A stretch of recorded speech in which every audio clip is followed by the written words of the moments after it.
జాతీయవాద జర్నలిజానికి అసలైన వేదిక నేషనలిస్ట్ హబ్ ని సబ్స్క్రైబ్ చేసుకోండి. నోటిఫికేషన్స్ కోసం బెల్ ఐకాన్ పై క్లిక్ చేయండి. ఓకే సురేష్ గారు, ఇప్పుడు ఇదంతా ఒక ఎకో సిస్టమ్ పనిచేస్తుంది అనేది మనకు అర్థమవుతుంది.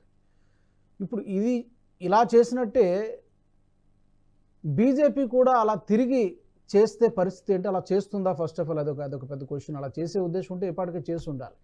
బీజేపీ కూడా అలా తిరిగి కౌంటర్ అటాక్ చేస్తే ఏంటి పరిస్థితి? ఎందుకంటే చాలా స్టేట్స్లో ఉన్నారు వాళ్ళు. చేయరు. ఇప్పుడు సార్ చెప్పినట్ల మన స్ట్రింగ్ వినోద్ ఇష్యూ చెప్పారు. స్ట్రింగ్ వినోద్ యూట్యూబ్ ఛానల్ తీసేశారు, 2 సార్లు తీసేశారు. ఇప్పుడు ఆయన లేరు యూట్యూబ్లో, సార్ రాలేకపోతున్నాడు యూట్యూబ్కి. ఏదో ఓటీటీ ప్లాట్ఫామ్ మీద ఉన్నారు, సెపరేట్ ప్లాట్ఫామ్ ఏదో క్రియేట్. ఆయన ఎందుకు, ఆయన సొరోస్ మీద మొత్తం క్యాంపెయిన్ నడిపించాడు. వాళ్ళ పవర్ చూడండి. అదే టైంలో ధ్రువ్ రాఠీ మిగతా చాలా మంది మోదీ గవర్నమెంట్ మీద విపరీతమైన అబద్ధాలు చెప్పుకున్నారు. వాళ్ళకి రాగానే ధ్రువ్ రాఠీకి నిన్న సాయంత్రం వీడియో ఏంగానే ఆయనకి 10 నిమిషాల్లో 55 లక్షల వ్యూస్ వచ్చిందండి. ఇట్ ఈస్ స్టాటిస్టిక్లీ ఇంపాసిబుల్ అన్లెస్ ఒక కన్సర్టెడ్ క్యాంపెయిన్ చేశారు. అంటే మీరు యూట్యూబ్ అలగరిథం మీరు అర్థం చేసుకోండి. ఒకటైతే వారు కాంగ్రెస్ పార్టీ సపోర్టర్స్ కి ముందే లింక్ పంపించి ఇన్ని గంటలకు ఇది అప్లోడ్ అవుతుంది, మీరు అందరు వెళ్ళి వీడియో చూడండి, మినిమం 3 నిమిషాలు చూడండి, అప్పుడే వ్యూ అని కన్సిడర్ అవుతుందని చెప్తారు. అదొకటి. సెకండ్, యూట్యూబ్ మీరు డబ్బులు ఇస్తే వాళ్ళు కూడా మీ వ్యూవర్షిప్ పెంచేస్తారు. ఒఫీషియల్ గా, అన్అఫీషియల్ కాదు. ఒఫీషియల్ గా మీరు డబ్బులు ఇవ్వచ్చు యూట్యూబ్ కి. నాకు 10 లక్షల వ్యూలు కావాలంటే 10 లక్షల వ్యూ మీకు తెప్పిస్తారు. అది వాళ్ళ అలగృతంలో ఉంది. ఎవరైనా ఎక్కడైనా ఓపెన్ చేస్తే ఇదే వీడియో పైకి వస్తున్నారు. ధ్రువ్ రాఠీ వీడియోని ఇవాళ దాకా యూనియన్ గవర్నమెంట్ ఏం చేయలేకపోయారు. See how powerless. ఇప్పుడు మోదీ ఏమనుకుంటారు, మోదీ గారు ఏమనుకుంటారు, నేను నా బ్రాండ్తో నడిచిపోతుంది అనుకున్నారు. జరగలేదు సార్. ఎందుకంటే ఆయన మీద జరిగిన నెగటివ్ క్యాంపెయిన్, ఆయన మీద జరిగిన పార్టీ మీద జరిగిన నెగటివ్ క్యాంపెయిన్, హిందువుల మీద జరిగిన నెగటివ్, దీన్ని ఏది కౌంటర్ చేయలేకపోయారు బీజేపీ. మీరు అన్నారు కాబట్టి ధ్రువ్ రాఠీ ఇతను చాలా కాలంగా ఈ యూట్యూబర్ రన్ చేస్తున్నాడు, అతను సొంత ఛానల్ రన్ చేస్తున్నాడు. ఇతను చాలా మోదీ ప్రభుత్వానికి చాలా నెగిటివ్గా చాలా నెరేటివ్స్ క్రియేట్ చేశాడని కూడా చాలామంది చెప్తూ ఉంటారు. ఇతను క్రియేట్ చేసినటువంటి నెరేటివ్స్ వల్ల ఈ ఎన్నికల్లో ఏమైనా డ్యామేజ్ జరిగిందా? జరిగితే ఏ మేరకు జరిగిందని మీరు అనుకుంటున్నారు? జరిగిందండి. ఎట్లా అంటే మీలాంటి నాలాంటి వాళ్ళు, సార్ లాంటి వాళ్ళు ఏం చేస్తారంటే, మన అట్లీస్ట్ వీఆర్ ఎడ్యుకేటెడ్, కానీ ఒక అన్ఎడ్యుకేటెడ్ పర్సన్కి వాట్సాప్లో ఇదే దుర్వాతి వీడియో తీసుకొని మీరు వేస్తే వాడు అది రోజంతా చూసుకుంటూ కూర్చుంటాడు. వాడు అదే నిజం అనుకుంటాడు. And Dhruv Rathee is not running an independent channel. ఆయనకు మొత్తం ఆయన వెనక 30 మంది ఉన్నారు. Is got a complete team. Congress ఇక్కడ ఉన్నారు, ఒఫీషియల్ గా కాంగ్రెస్ వాళ్ళు బ్యాక్ చేస్తున్నారు. ఓపెన్ సొసైటీ ఫండింగ్ నుంచి ఆయనకు చాలా డబ్బులు వస్తున్నాయి. నాకు తెలిసిన మట్టుకు ఆయనకు నెలకు మినిమం ఒక 60 నుంచి 70 లక్షలు, బికాస్ ఈ స్టేస్ ఇన్ జర్మనీ. ఆ డబ్బులు కూడా పెట్టి, నాట్ ఇన్ ఇండియా. చూడండి స్మార్ట్ అది. మీరు రేపు బ్యాన్ చేస్తే కూడా ఏం చేస్తాడు, జర్మనీలో బ్యాన్ చేయరు వీడియో. కాంగ్రెస్ వాళ్ళు ఏం చేస్తారు, అక్కడి నుంచి పికప్ చేసుకున్న లింక్ వీడియో డౌన్లోడ్ చేసుకుని వాళ్ళ లింక్ లో పెట్టేసుకుంటారు.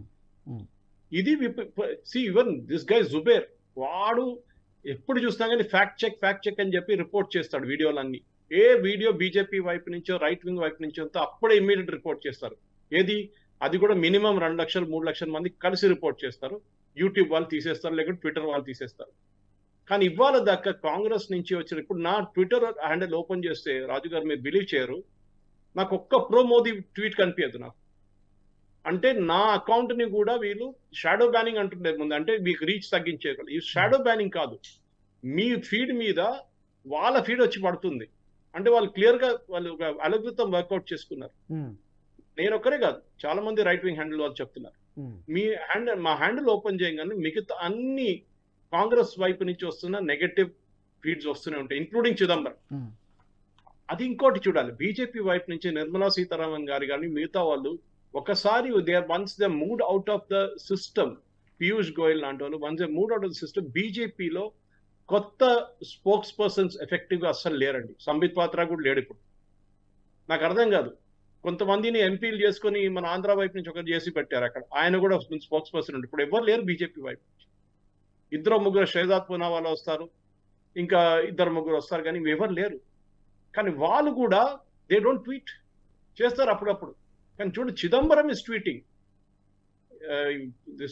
తివారీ హీస్ ట్వీటింగ్, వాళ్ళు జయరాం రమేష్ ఇస్ ట్వీటింగ్. వీళ్ళందరూ ట్వీట్ చేస్తున్నారు కాంగ్రెస్ వైపు. అంటే వాళ్ళు కూర్చొని ట్వీట్ చేయట్లేదు, వాళ్ళు టీమ్స్ ని క్రియేట్ చేసుకుని క్రియేటెడ్. రాహుల్ గాంధీ అసలు ట్వీట్ కూడా చేయడు, ఆయన తెలియదు కూడా ఆయన ట్వీట్ చేస్తున్నారు. ఇవాళ చేస్తున్నంత మొత్తం టీం బీజేపీ వైపు కూడా ఉన్నారు. కానీ బీజేపీ వైపు ఎట్లా ఉంటారంటే, ఇప్పుడు నాకు తెలుసు హైదరాబాద్ లో చాలా మంది సోషల్ మీడియా ఎక్స్పర్ట్స్ అని చెప్పి కొంతమంది ఇక్కడ ఉన్న senior BJP leaders Twitter account, Facebook account అంతా మెయింటైన్ చేస్తారు. వాళ్ళ దగ్గర ఒక సెంటెన్స్ రాయమనండి, ఆన్ దర్ ఓన్ వాళ్ళు రాయలేరు. ఒట్టిగా ఇన్ఫ్లుయెన్స్ తోని వీళ్ళు వాళ్ళ హ్యాండిల్ చేస్తారు, నెలకి ఇంత లక్షల రూపాయలు ఇస్తారు, దాంతో వాళ్ళు నడిపించుకుంటారు. ఒక టీంని పెట్టి 5-6 మందిని పెట్టి రెగ్యులర్ గా ట్వీట్ చేస్తారు, ఫేస్బుక్ పెట్టుకుంటే పోతారు. ఇది వీళ్ళు చేస్తున్న పని. ఈవెన్ రాజీవ్ చంద్రశేఖర్ మన ట్వీట్ చేసి అని చెప్పేసి ఒక కాంట్రవర్షియల్ ట్వీట్ చేశారు, నేను పాలిటిక్స్ క్విట్ చేస్తున్నాను ఓడిపోయిన తర్వాత అని చెప్పి, నా క్యాబినెట్ లో పోస్ట్ రాలేదని చెప్పి. చూస్తే వాళ్ళ టీం వాళ్ళు ఒక ఇంటర్న్ ట్వీట్ చేసిందంట. అంటే వీళ్ళ టీం లోపలే ఉన్నారు మనుషులు బీజేపీ వ్యతిరేకంగా ట్వీట్ చేయడానికి. This is the problem. Information broadcasting ministry ఏం చేస్తున్నారు? మీరు ఎందుకు టేక్ డౌన్ చేయట్లేదు వీడియోస్? ఎందుకు రిపోర్ట్ చేయట్లేదు? ఎందుకు కేసులు రిజిస్టర్ చేయట్లేదు? మీ దగ్గర ఇంత పవర్ ఉన్నప్పుడు మీరు యూజ్ చేయకపోతే మళ్ళీ ఎవరు యూజ్ చేస్తారండి? ఇది నాకు అర్థం కాదు. This is the problem. BJP ఇది కాంగ్రెస్ ని బ్లేమ్ చేసి ఏం ఫైదా లేదు దీంట్లో. వాళ్ళ పని చేస్తున్నారు, బీజేపీ వాళ్ళ పని చేయట్లేదు. మీకు మధ్యప్రదేశ్లో గవర్నమెంట్ లేరండి? ఛత్తీస్గఢ్లో లేరా? రాజస్థాన్లో లేరా? గుజరాత్లో లేరా? యూపీలో లేరా? మీరు ఎందుకు కేసు రిజిస్టర్ చేయట్లేదు? భయపడతారు. మరి కోర్టుకి వెళ్తాడు, కోర్టుకి వెళ్ళండి, ఏమవుతుంది? మరి నేను చెప్తాను, నేను వెళ్ళినప్పుడు అక్కడ ఒక ఇష్యూ జరిగింది. ఒక నెల ముందు, ఎలక్షన్ ముందు వెళ్ళినప్పుడు నేను బీజేపీలో సీనియర్ మోస్ట్ ఐటీ సెల్ మెంబర్ని కాంటాక్ట్ చేశాను నేషనల్ లెవెల్. ఆయన ఏమంటున్నాడు, నాదా ఇదంతా చెప్పకండి, మీరే చూసుకోండి అంటున్నాడు. ఆలోచించండి, I'm talking at a national level. ఇది మీరు కొంచెం టేకప్ చేస్తే ఇది బాగుంటుంది. ఇది ఇక్కడ నెగటివ్ క్యాంపెయిన్ ఒకటి నడుస్తుంది ఇక్కడ లేలో, బీజేపీ వ్యతిరేకంగా, మోదీ గారు వ్యతిరేకంగా. మీరు నేషనల్ లెవెల్ టేకప్ చేయమంటే ఆయన అంటున్నాడు, మీరే చూసుకోండి అంటున్నాడు. స్పోక్స్ పర్సన్ పోనీయండి, you are the IT cell in-charge, IT cell head అన్ని చెప్పుకుంటారు, కానీ మీరు చేయకపోతే వీళ్ళు ఎవరు చేస్తారండి నేషనల్ లెవెల్లో? I'm not an IT cell member. అవును, అదే మీరు సజెషన్ ఇచ్చారు, ఇలా జరుగుతుందని చెప్పి మీరు సమాచారం ఇచ్చారు, యాక్షన్ తీసుకోవాల్సిన బాధ్యత. అక్కడ సంఘటన మంత్రి ఉన్నారు, ఆయన చెప్పమంటున్నాడు. నేను చెప్పాను ఆయన దగ్గర, ఆయన ఏమంటాడు, మీరు ఆయనకే చెప్పమంటారు, మళ్ళీ అదే తిప్పుతున్నారు వేసి. ఇది ప్రాబ్లం. మీరు ఎక్కడైనా చూడండి, ఈ ఎలక్షన్ కాగానే ఏమన్నారు, ఫస్ట్ మోదీ గారు రారు, మోదీ గారు ప్రధానమంత్రి గారు, నితిన్ గడ్కరీని ప్రధానమంత్రి చేస్తారు, అది కాకుండా హోమ్ మినిస్టర్ అమిత్ షా అని. ఈ ట్వీట్ ఒక్కటి కూడా కౌంటర్ చేయలేదండి. నేను కౌంటర్ చేశాను. ఇది చేస్తున్నారు ఎవరు? ఇదే బీజేపీలోనే చేస్తున్నారు. రాజీవ్ చంద్రశేఖర్ ఛానల్ ఒకటి ఉంది, ఏషియానెట్ న్యూస్ అని చెప్పి, చాలా లాంగ్వేజ్ లో ఉన్నాయి, అది మెయిన్లీ మలయాళంలో వాళ్ళు చాలా నంబర్ 1 వాళ్ళు. వాళ్ళ అబద్ధం, పొద్దున్న లేస్తే రాత్రి దాకా మోదీ గారిని తిడతారు ఆ channel. And he sitting in the union cabinet till recently, Rajeev Chandrasekhar. నేను డైలీ ట్వీట్ చేస్తాను ఆయన వ్యతిరేకంగా. ఇవాళ కూడా చంద్రబాబు నాయుడు స్పీకర్ పొజిషన్ అడిగాడు, లేకుంటే మినిస్ట్రీకి థ్రెట్ అయిపోతుంది, మినిస్ట్రీ సపోర్ట్ విత్డ్రా చేయొచ్చు అని చెప్పి 5-6 సార్లు న్యూస్ బులెటిన్ చెప్పారు డీటెయిల్డ్ గా. అట్లా ఏం జరగలేదు అసలు. కానీ ఎవరు కౌంటర్ చేస్తారండి అది? ఏషియానెట్ న్యూస్ మీద ఎందుకంటే కేసు వేయట్లేదు? Why don't you ask Rajeev Chandrasekhar for an explanation? మీ పార్టీ వాళ్ళే కదా, he was your MP till recent, he was a minister till recent. అక్కడ కేరళలోనే కొన్ని రైట్ వింగ్ ఛానల్స్ వాళ్ళు చెప్తారు. నేను ఒక ఎగ్జాంపుల్ ఇస్తాను రాజు గారు. Right wing channels reach before election మొత్తం దబాయించేశారండి. మీకు గుర్తుంటుంది, లాస్ట్ నేషనల్ రౌండ్ అప్ 70,000 వ్యూస్కి వెళ్ళిందండి. ఎట్లా వెళ్ళింది? మనకు యూజువల్లీ వచ్చేది 20-25,000 కన్నా ఎక్కువ పైకి వెళ్ళట్లేదు, అసలు పుష్ కావట్లేదు. అవును, 30, ఒకప్పుడు 50, 60. ఆల్టర్నేట్ మీడియా గాయత్రి గారు చెప్పాను నాకు, ఆమె కూడా ఇదే ప్రాబ్లం వస్తుంది అన్ని. సో ఐఎమ్ సేయింగ్, ఈ ఎలక్షన్ బీజేపీ ఓడిపోయిన మెయిన్ రీజన్, ఓడిపోదంటే at least ministry, they formed a ministry, but they could have come to 3 so easily. కానీ ఈ కాంగ్రెస్ నెగటివ్ క్యాంపెయిన్ ని at international level and national level counter చేయలేకపోయారు వీళ్ళు. And that is the biggest problem with BJP. వాళ్ళే, the Congress is not respond, వాళ్ళు పని చేసుకుంటున్నారు, మీరు మీ పని చేయట్లేదు. This is simple as that.